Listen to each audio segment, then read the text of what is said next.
خروجه دايما قدامك بس انت مش بتشوفها. مكان حلو وجميل جدا موجود في ميدان العتبة قدام عينينا في الرايحة وفي الجاية، بس عمرنا ما فكرنا ندخله مع ان تذكرة دخوله 10 جنيه بس.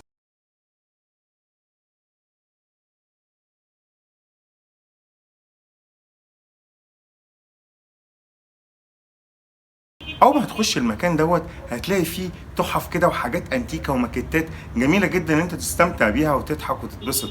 هتشوف قديم الازل من اول ما كان وسائل البريد بالورق البردي لغايه اللحظه اللي احنا فيها الرساله بتوصل في ثانيه كده الا ثانيه.